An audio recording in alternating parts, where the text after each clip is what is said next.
Dicen que el Juan 23 es una gran familia de la que no puedes desconectarte jamás. En este espacio disfrutaremos de su gente, anécdotas y curiosidades de la mano de sus protagonistas, sus maestros, egresados y alumnos, los protagonistas de ayer y de hoy. Bienvenidos al podcast del Juan.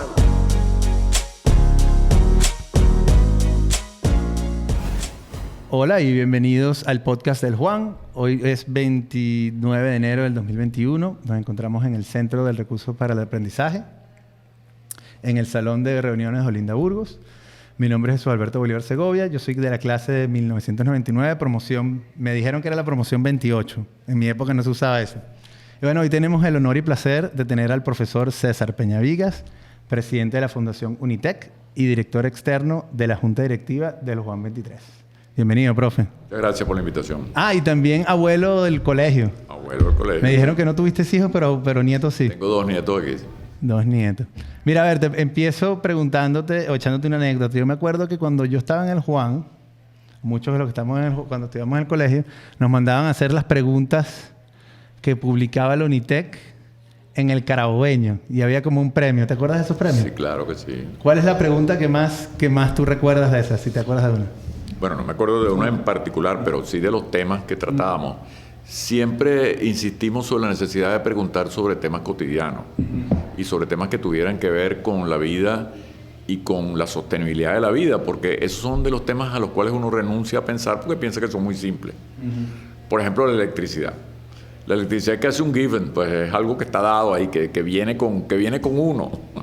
Que viene con la casa, que viene con donde uno entre. Ni siquiera uno piensa cómo funciona. No, y la electricidad, aparte de que no importa si sabes o no cómo funciona, pero sí debería saber uno, por ejemplo, y era del tipo de preguntas que hacíamos, que la electricidad viene de Guri, que Guri es un lago, y que el lago baja de nivel cada vez que prende la luz. Ahora tú dices, baja una millonésima de milímetros, sí, pero baja. Y entonces, una de las cosas que tratábamos en ese tipo de preguntas era diferenciar entre matemática y cuantificación. Porque uno puede calcular matemáticamente cuánto baja el nivel de Guri cuando un día después de electricidad de Valencia, por ejemplo. Pero lo interesante es saber que baja. Y que baja una determinada cantidad. Y eso es cuantificación, o sea, tener esa noción. El cálculo matemático viene después. Claro, claro. ¿Por cuánto tiempo corrieron ese programa? Bueno, con el Carabobeño tuvimos bastante tiempo. El de preguntas sí, por lo menos unos 5 o 4 años. Sí. Y después tuvo también uno que era publicación de la... Ellos les pareció más que fuera informativo, más que de preguntas. Claro. Yo he venido detrás de esa idea de mucho tiempo atrás.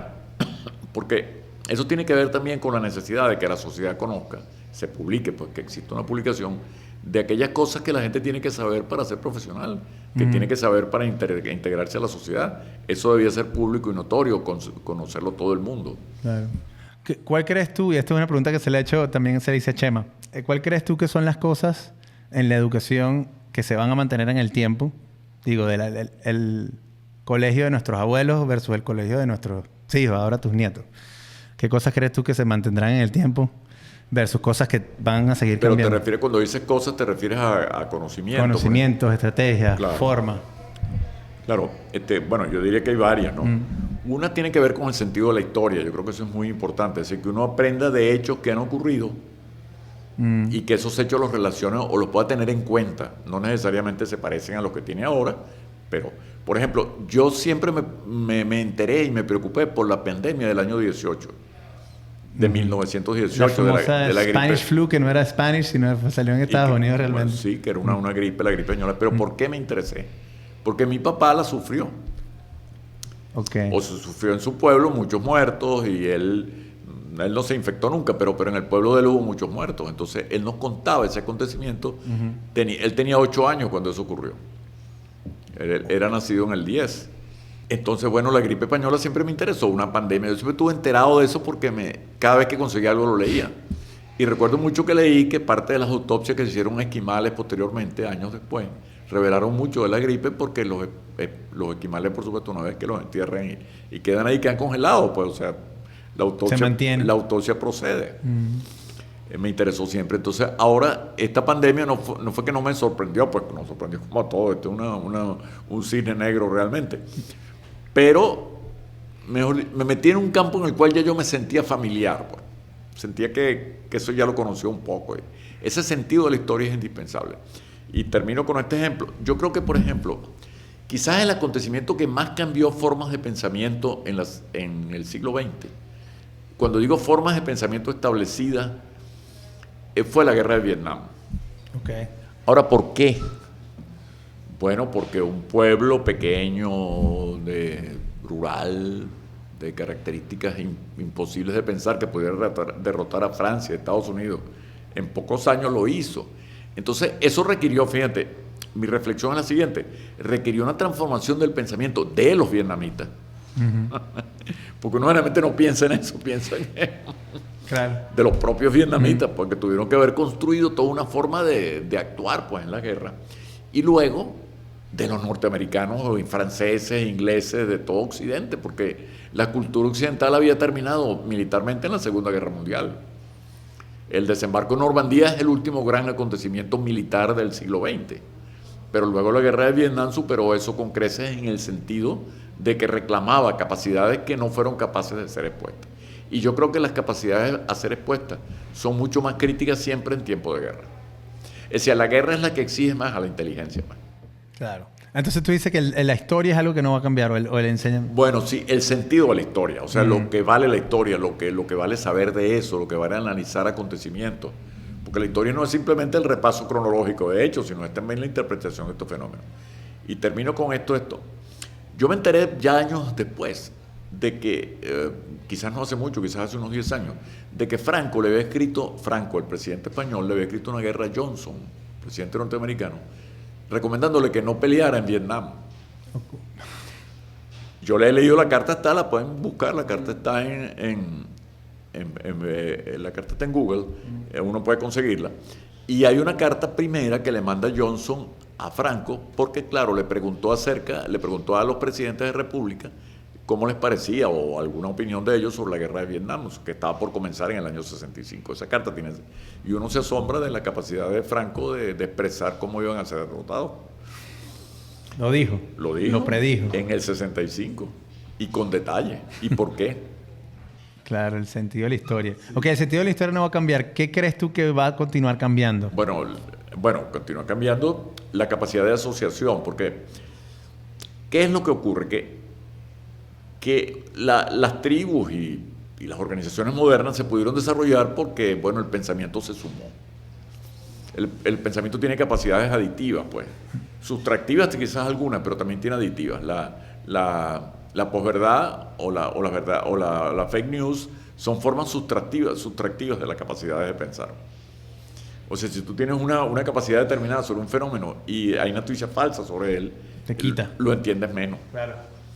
Pero si tú logras organizar a la gente para que pueda aprender conjuntamente y atacar problemas conjuntamente, eso trae como consecuencia que tú puedes agregar. O sea, el conocimiento es aditivo, pues, en el sentido de que puede sumar. Bueno, y gran ejemplo de eso es el proyecto Manhattan, con el cual se construyó la bomba atómica.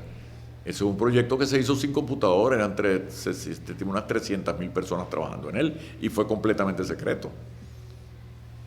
Entonces, eso te indica pues, que si tú te organizas puedes lograr bastante más. Y yo creo que en los colegios eso hay que promoverlo, y yo creo que eso es una de las capacidades, con la primera, esta segunda, esa capacidad de promoción de la relación entre la gente. Las redes sociales contribuyen, claro, pero las redes sociales hay que también quitan, ¿no? Bueno, no, y hay que, digamos, agregarle apoyo. Las redes sociales solas no son nada si no existe apoyo de la gente. Ahora, que la gente coloca trivialidades y cosas que distraen y hacen menos efectiva la relación, por supuesto. Bueno, aquí estamos en una red social. No estamos llegando por televisión, estamos llegando por una red social. Estamos tratando de agregar valor al contenido que hay en las redes. Definitivamente, ese es otro, el segundo aspecto, ese de que tú tienes que relacionar a la gente para que pueda definitivamente... Y la otra cosa que yo creo que es importante es un pensamiento probabilístico. Porque uno tiene que acostumbrarse a que los fenómenos ocurren, que hay una probabilidad de ocurrencia, que pueden causar efectos nocivos o no, y que esos efectos pueden mitigarse, pueden eliminarse, Oye, pero hay una noción, esa noción de perfección, de modelo perfecto, que hay que quitársela de la cabeza a la gente. Claro, claro. Hay fenómenos que, por supuesto, y eso lo llamo yo incompleto suficiente. Es decir, en teoría del sistema, un incompleto suficiente es un acontecimiento, un hecho que trae como consecuencia que se produzca algo, bueno, incompleto necesariamente, pero suficiente para las necesidades que tiene uno. Porque cuando uno termina hoy, pues el día de hoy, este programa, oye, tú dices, pudo haber sido mejor, claro, ya lo terminaste, claro, ya está listo.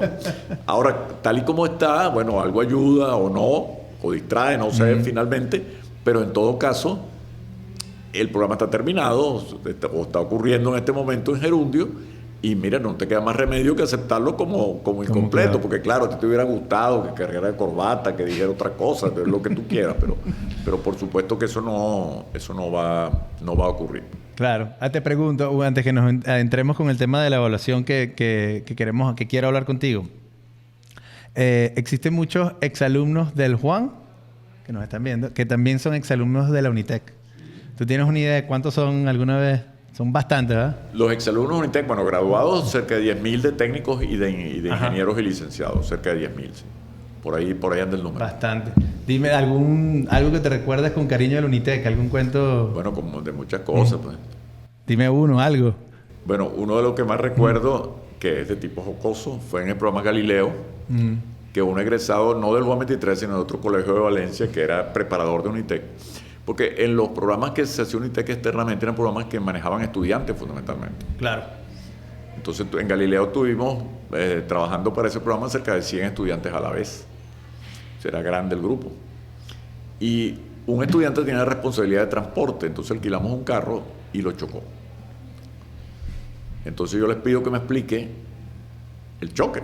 Y él me da una explicación y digo, mira, la única posibilidad es que haya sido un submarino. El cual chocaste. Entonces, lo que quiero decir con esto es que algunas veces el pensamiento se desvía por formas que son imposibles. O sea, son modelos que son imposibles. Y la única diferencia entre la ficción y la realidad es que la ficción tiene que tener sentido. Claro. Es la mayor diferencia. Entonces, si tú explicas un choque y lo explicas con una ficción, eso tiene que tener sentido. Bueno, saludos a los exalumnos de Unitec y los exalumnos de Unitec y del Juan. Un gran gusto, puedes haber compartido. Mira, profe, échanos el cuento del proyecto que estás trabajando ahorita. Bueno, el proyecto que estoy trabajando en este momento tiene una descripción sencilla. Se trata de publicar preguntas para que la gente aprenda. El propósito del proyecto es que la gente aprenda. Esas preguntas se publican un mes antes de efectuar una prueba. Las preguntas se publican sin opciones de respuesta y la prueba se publica con 5 opciones de respuesta por pregunta, de la cual una solo es correcta. Ok. Y en base a lo que me comentabas, lo más que me pareció más interesante es que tú dices que el examen es público. Sí, porque... O sea, que lo puedes ver en cualquier momento y lo presentas. Yo parto de la idea de que aquel conocimiento que es socialmente útil debe ser público. Okay. Y parte de ese conocimiento tiene que ver con los exámenes finales y los exámenes de asignatura. Este proyecto está pensado en el sentido de publicar exámenes finales de asignatura. Las preguntas se parecen a eso. Ahora, la razón de ser por la cual se publica la pregunta es para que la gente estudie, se comunique, constituya equipos, o sea, lo que dije anteriormente. Claro. Si uno no constituye equipos, no va a poder responder preguntas de cierta dificultad, ¿no? Entonces, al publicar los exámenes hoy y efectuar una prueba dentro de un mes, yo al menos le he dado la oportunidad a la gente de estudiar el doble de lo que se presenta en el examen. Explico. Se publican 20 preguntas y en el examen se presentan 10 preguntas que hace falta responder en 20 minutos como máximo. Pero ya yo sabía si yo lo estoy presentando, yo sabía el examen. La diferencia, el texto es el mismo de la pregunta, la diferencia es que en el examen o en la prueba tienes 5 opciones de respuesta por la pregunta. Ok. Pero y yo tomo el examen porque estoy haciendo para pasar una materia. ¿Cuál es el objetivo del...? Voy a eso. Ok. Lo primero es que haya una guía pública mundial de acceso irrestricto para todo el mundo. Es decir, el examen se publica sin opción de respuesta y cualquier persona sin ninguna restricción puede acceder a él. Ok. En cualquier parte del mundo... Okay. Una de las condiciones, puede no haberla, es que parte de los exámenes, cuando se publica la prueba, se va a cobrar una cifra de $10 al año por 100 preguntas, 10 por mes. ¿Cuál es el propósito de eso? Bueno, que cualquier persona en el mundo tenga acceso a una guía de aprendizaje de $10 al mes. Eso no existe en la actualidad. Esa guía de aprendizaje constituye, una vez que uno va respondiendo preguntas, currículum vitae. Es decir, uno puede decir dentro de que yo he respondido para el programa se llama Galaxia Galileo. Uno ha respondido para Galaxia Galileo 180 preguntas y tengo un 76% de respuesta correcta. O sea, que estás como certificado que ese conocimiento lo tienes, ¿no? Ese conocimiento lo tiene. Bueno, esto tiene mucho más elementos. Y hay un algoritmo también que uno puede introducir en el sistema y saber qué personas aprendieron más de ciencias naturales, de humanidades, porque el programa tiene 4 componentes. Ciencias naturales, humanidades, organización y, bueno, y matemática, física. ¿Cuál fue la pregunta que me dijiste que era predictiva de si eras conservador? Esa me llamó mucho la atención. Que digo, que tú has podido como tipificar ciertas preguntas que te eran señal de ciertos... Bueno, hemos hecho pruebas. La primera prueba de Galaxia Galileo se va a publicar el 29 de abril. Ok. Va a ser completamente gratuita la prueba, inclusive presentar la prueba va a ser completamente gratuito. Y va a estar desde el 1 de abril en línea en galaxiagalileo.com. Ok, coño, buenísimo. Bueno, entonces hemos repetido una pregunta de ambiente, de clima, muy sencilla, que es ¿cuál fuente de energía incide sobre la Tierra todos los días que causa más cambios y más transformaciones? Ajá, ¿cuál es? Piénsense ahí un momentico. A ver quién se sabe la respuesta. La respuesta a esa pregunta es muy sencilla y sobre todo si es puesta con un mes de anticipación, obviamente. Claro. Pero curiosamente las pruebas que hemos hecho... El sol. La prueba que hemos hecho. Estaba esperando que la dijera. El 50% se ha equivocado. ¿El 50%? El 50%. Entonces, pero son pruebas, por supuesto, sin ningún rigor, etcétera, hechas simplemente para probar los sistemas y está bien. Claro, pero lo interesante de lo que estás haciendo, bueno, una vez... Pero hay una respuesta muy jocosa que me dio alguien que me dijo que la fuente más importante que influye sobre el hombre era la reina pepiada. La comida. La comida. No, pero lo que me parece muy interesante es que, bueno, mientras más alumnos o personas tengas tomando la prueba, puedes aprender mucho más, ¿no? Ah, no, por supuesto, claro, no. O sea, que hay una cuestión de la escala de la cantidad de gente que tengas que pueda tomar la prueba también te va a hacer mejorar la capacidad predictiva. Claro, si con Big Data de respuesta puedo. Y sobre todo una cosa muy importante que yo he agregado a los resultados, que es que la respuesta correcta yo las llamo activos intelectuales, es decir, son activos que se pueden incorporar a cualquier organización y son útiles. Pero también las respuestas equivocadas son pasivos intelectuales. Porque sabes lo que no sabes. Entonces uno puede también derivar de la prueba aquellas razones que tiene la gente para comprender ese hecho de esa manera. Claro. Y que él cree que es así. La respuesta más frecuente que he obtenido en las pruebas sobre fenómenos ambientales, sobre clima, que eso es lo que he hecho más pruebas, es que se trata de contaminación ambiental. O sea, la gente piensa incorrectamente que contaminación ambiental explica una buena parte de los fenómenos, por ejemplo, de cambio climático. Y no es así. Entonces, uno ya sabe sobre qué base las personas actúan cuando tienen que tomar una determinada decisión. Claro, en estas pruebas también hay otros elementos más, como capacidades de cuantificación. A la gente se le pide que vea cuánto consume de agua, de gasolina, cuál es la huella de carbono que deja, cuánto consume de electricidad en su casa. Claro, porque el primer caso de uso que estás atacando es la parte de entrenamiento de ambiente, ¿correcto? Bueno, en uno de los componentes ambiente. Okay. Yo tengo humanidades, tengo ciencias naturales, tengo economía, administración en la prueba de Galileo. Sí, pero ambiente, yo las primeras preguntas las elaboré yo sobre ambiente. Porque ha sido un tema siempre de mi interés, pues, de muchos años atrás. Claro, claro. A ver, si piensas en 10 años, 15 años, bueno, un periodo largo, ¿hacia dónde te gustaría que fuera esto? ¿Cuál sería como un puerto feliz que te gustaría que...? ¿Pero qué? ¿La escuela? El proyecto que estás trabajando. El proyecto que estoy trabajando. No, la escuela, imagínate. Bueno, yo lo que creo que sería mucho mejor el proyecto si la gente pudiese responder las preguntas en redes sociales sin saber que lo ha hecho. Ok, tipo que te pongan un ad, una propaganda y te hagan... Eso lo pone mucho a la gente. Bueno, yo no soy muy instagrero, pero yo sí veo que hacen como encuestas rápidas. Pero aquí sería un poco más complicado, porque habría que hacer que la gente reciba la pregunta, la piense, la pueda integrar en respuestas equivocadas o no, y vaya perfeccionando. Que por aproximaciones sucesivas vaya perfeccionando la pregunta, la respuesta. ¿Y cuál es la ventaja de que no sepan que lo están haciendo? Bueno, que es motivación al logro. Claro, o sea, que no sea que estoy tomando un examen, sino que lo estoy haciendo, estoy aprendiendo y en el proceso de interacción aprendo algo nuevo, ¿no? Y mientras menos lo sé, menos emociones tengo alrededor de eso. Claro. Porque mira, finalmente una profesión es como dice Aristóteles del derecho, que es la razón sin emoción, pues. Cuando uno resuelve un problema complejo, normalmente las emociones algunas veces perturban, otras ayudan, no lo digo.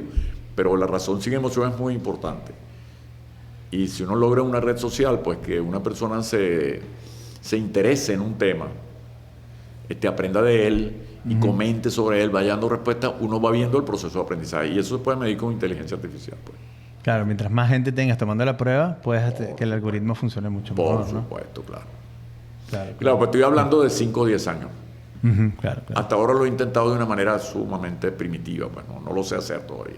Lo que se hace son preguntas con opciones de respuesta. Eso es lo que yo sé hacer. Claro. Una de las cosas que más admiro de usted, profe, es que usted siempre está maquinando algo nuevo y creando cosas nuevas. Bueno, esto parece nuevo porque al menos no hay ningún referente. Bueno, pero fíjate que yo te comencé preguntando con las preguntas que hacíamos en el Carabobeño, porque fíjate, el primer recuerdo que yo tengo de ti, de interactuar contigo, es precisamente las preguntas que nos ponían a hacer en el colegio que no sé si eras tú mismo que lo publicabas, pero era la Unitec, ¿verdad? Sí, es Unitec, sí. En la Unitec. Entonces, bueno, está conectado, fíjate, eso que estabas haciendo cuando yo estuviera 20 años, sigue en esa misma línea, ¿no? Creando preguntas y como incentivando a la gente que piense distinto. Sí, pero nunca tuve éxito en lograr mucho antes de Internet, pues, porque esto fue antes de Internet. Claro, era en el periódico, era la manera cómo hacer que las preguntas le llegaran a la mayor cantidad de gente. Nunca tuve éxito en ponerlo en un contexto internacional. No conseguí nunca interés en eso, a pesar de que lo intenté desde Estados Unidos. Bueno, pero ahora con Internet no tienes que ir a ningún sitio, tienes los usuarios allí. Mire, ¿las preguntas las tienes en español y en inglés o nada más español? No, las preguntas de Galaxia Galileo que se van a publicar el 29 de abril solo en español, hasta el momento. O sea, que es para básicamente habla hispana, España, sí, Hispanoamérica. 500 millones de personas más o menos. Nada más. Solamente no hay suficiente ya para que el interés sea importante, ¿no? Claro. Recuérdame el nombre. Galaxia Galileo. Galaxia Galileo. Ahora, ¿por qué se llama Galaxia Galileo? Primero porque pienso que esto es una galaxia. O sea, el tema del aprendizaje es una galaxia, pues. Tiene un cierto orden, pero también un tremendo desorden. Y muchas cosas desconocidas y luminosas y de distintos colores. Y Galileo, porque bueno, Galileo yo creo que es uno de los grandes pensadores de la historia, y también así se llamó uno de los programas más importantes que tuvo Unitec en los años 90, llamado Galileo. Claro, el proyecto de Galileo. El proyecto Galileo, que fue un proyecto de talento que se hizo conjuntamente con Fundo Ayacucho. Claro. Bueno, profe, ¿qué más le podemos decir a la gente que nos está viendo que quieras decirle antes que cerremos? Que yo creo que cada vez hay más gente que necesita aprender y que quiere aprender. Es decir, la pandemia y el siglo XXI, pues quizás los dos juntos han creado una necesidad enorme de aprender. Porque se dice mucho que posiblemente haya menos empleo. Eso tal vez sea cierto, yo no tengo mucho cómo corroborarlo, no tengo bien cómo corroborarlo, pero sí de lo que sé es que cada vez vivir exige más aprender. Y los medios de aprendizaje deben partir de una base de muy bajo costo. Para que le pueda llegar a la mayor cantidad de personas. Y eso va a traer como consecuencia que uno pueda acceder a grupos de menores recursos, grupos de pobreza, que tienen una enorme cantidad de talento subaprovechado. Entonces, ese es el otro elemento que yo veo. Que bien como se hizo en Unitec, que era básicamente una organización de aprovechamiento de talento, yo creo que en el futuro, una empresa cualquiera que tenga 400 empleados, realmente tiene 8,000. Tiene 400 que trabajan para ella y 400 que quieren aprender, que les interesa el tema y que no saben que están trabajando para esa empresa. Claro. Por eso siempre cuando dicen que las redes sociales se aprovechan de lo que uno hace para venderle más, etcétera, yo diría bien bueno, porque eso trae como consecuencia que alguien se ocupe de uno, de su organización, se ocupe de la manera de lo que uno hace. Y eso siempre es positivo. Yo no creo que sea negativo que alguien le invite a uno a comprar una determinada marca de un producto. No creo que eso sea negativo, porque eso es lo que ha hecho la publicidad siempre. Claro, mientras el producto sea relevante para ti. Y más bien, si te conocen bien, te ofrecen productos que más te interesen, ¿no? Y bueno, y sobre todo la otra cosa que va también a ocurrir es que hay organizaciones que bueno, ya se está viendo en bastante emprendimiento, que están viendo el mundo de una manera totalmente distinta y que están saliendo, digamos, al comercio, al mercado de una manera absolutamente distinta, ¿no? Mira, aprovecho para hacerte una pregunta de las redes sociales. ¿Cuántos de tu generación, de tus amigos, de tus compañeros, cuando ven una noticia de WhatsApp, creen que es verdad? Mira, no sé. Pero creo que muchos creen que es verdad. No, yo no sé, Sí, pero sí. estimo eso, ¿no? Lo presumo. Particularmente yo cuando veo una pregunta de WhatsApp trato de discriminar porque lo hago como un ejercicio mental. Claro. Y hoy en día hay tantas formas de comprobar que le permite a uno acceder a quizás una respuesta, si no más correcta, al menos más apropiada que la que... Uno tiene que aprender a discriminar. La discriminación es esencial. Y la discriminación tiene que ver con aspectos de la vida diaria y cotidiana. Por ejemplo, si uno toma a la izquierda en un lugar manejando y no usa la señal de cruce, así no venga ningún carro. Uno está discriminando mal, porque está suponiendo que no va a tener un accidente y la probabilidad de que lo tenga existe. Sí, pensamiento probabilístico, lo que nos estaba diciendo antes, ¿no? Claro, por supuesto. Entonces yo creo que eso es importantísimo. Porque es que, vamos a ponerlo en estos términos, si yo tomo a la izquierda en un lugar y no uso la luz de cruce, estoy presumiendo equivocadamente que no voy a tener un accidente. Y eso pasa lo mismo con las noticias. Uno lee una noticia... Ajá, pero la noticia la estás leyendo en WhatsApp, no la estás leyendo en una fuente... No, está bien, pero WhatsApp es igual que una esquina finalmente. Claro. Claro. Es otra esquina, quizás una esquina que... Sí, WhatsApp es finalmente otra esquina. Y si uno esa pregunta no piensa que puede ser falsa, o sea, verlo como hipótesis, está pensando mal. Claro. Está Ahora, lo que yo veo con las redes sociales es que como que requiere más, o sea, pone más peso en ti, aunque puedas editar la información que recibes. O sea, porque antes, cuando no existían estos medios, el periódico, por ejemplo, había alguien que hacía la edición por ti. Es decir, en el Carabobeño no salía cualquier pregunta o cualquier artículo, ¿no? Sí. Pero ahora con el celular y el WhatsApp y todas estas redes, cualquier persona te puede llegar. Bueno, ciertamente, claro. El acceso cambió notablemente. Notablemente. Así como yo puedo hablar hoy en día de que tengo un medio de preguntas que tiene alcance mundial sin preguntarle a nadie. Exactamente, vamos. Es como es como bendición y maldición al mismo tiempo, ¿no? Sí. Por eso creo que lo que estás haciendo y lo que estamos haciendo es tan importante, ¿no? Promover contenido que sea enriquecedor y que eleve el nivel de conciencia de las personas, ¿no? Doy un ejemplo. Uno puede preguntar en una prueba de física cuál es la energía cinética de Usain Bolt cuando cruza la meta. Bueno, 10 metros por segundo, digamos. Ok. Y puede preguntar también que cuál es la energía potencial de un saltador alto que salta 220.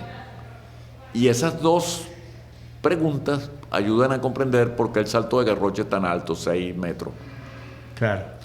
Porque parece imposible, ¿no? Y la Garrocha no le agrega energía al salto. Entonces, estudiar esos tres fenómenos conjuntamente es como modernamente uno debe estudiar las cosas. Porque ver a Usain Bolt separado o al saltador alto separado no le permite entender bien la capacidad humana de saltar o de correr. A eso me refiero fundamentalmente. Profe, muchísimas gracias.